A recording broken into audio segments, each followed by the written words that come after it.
भी खबर है। ओवैसी की पार्टी AIMIM ने इजराइल के खिलाफ विरोध प्रदर्शन वहां पर किया। फिलिस्तीन के समर्थन में सामूहिक दुआ कार्यक्रम हुआ। वहीं कार्यक्रम में उलेमा समेत कई लोग शामिल हुए हैं। मुंबई में वहां पर मुंबई की क्या तस्वीरें रही हैं, देखिए जरा। ये कार्यक्रम जहां इजराइल के विरोध में ओवैसी की पार्टी ने प्रदर्शन किया। एक कार्यक्रम जो है बाकायदा उसको आयोजित किया गया, सामूहिक दुआ कार्यक्रम आयोजित किया गया था। उलेमा समेत कई लोग उसमें शामिल थे।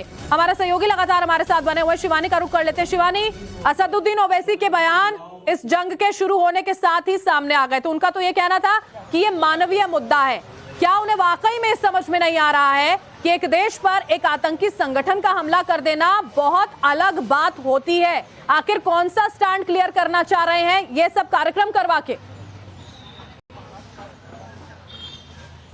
बिल्कुल, देखिए लगातार MIM द्वारा जो है मुंबई के अलग अलग मस्जिदों में अलग अलग जगहों पर ग्राउंड्स में शाम के 7 बजे दुआओं का कार्यक्रम होता है, जिसमें सैकड़ों की संख्या में जो है वो मुस्लिम भाई एक साथ इकट्ठा होते हैं। अब महिलाओं को भी इसमें सम्मिलित किया जा रहा है, बच्चों को भी सम्मिलित किया जा रहा है। बाकायदा फिलिस्तीन के झंडे लेकर, भारत के झंडे लेकर मैसेज दिए जाते हैं। दुआ फॉर पैलेस्टीन के नारे लगाए जाते हैं। फिलिस्तीनियों को आजादी मिले ऐसे नारे लगाए जाते हैं। पिछले कुछ दिनों पहले हमने देखा था कि मुंबई की मस्जिद के अंदर रजा अकेडमी द्वारा भी इसी तरीके का दुआ जो थी वो पढ़ी गई थी, जिसमें फिलिस्तीन मुर्दाबाद के नारे लगे थे। हालांकि जिस तरीके के हालात देखने को मिल रहे हैं उसमें MIM लगातार इस तरीके की सभी दुआओं में पार्टिसिपेट कर रहा है। कल बकायदा इसको पूरी तरीके से ऑर्गेनाइज कराया गया था MIM द्वारा उलेमा के साथ मिलकर, जहां पर कई मौलाना शामिल हुए थे और दुआ पढ़ी गई थी। ये भी कहा गया था कि इसी तरीके से हर जुम्मे पर जो है अब दुआओं का सिलसिला चलता रहेगा। खास तौर पर अगर इम्तियाज जलील की बात करें जो MP है MIM पार्टी से, तो उन्होंने तो ये तक कह दिया कि वो भारत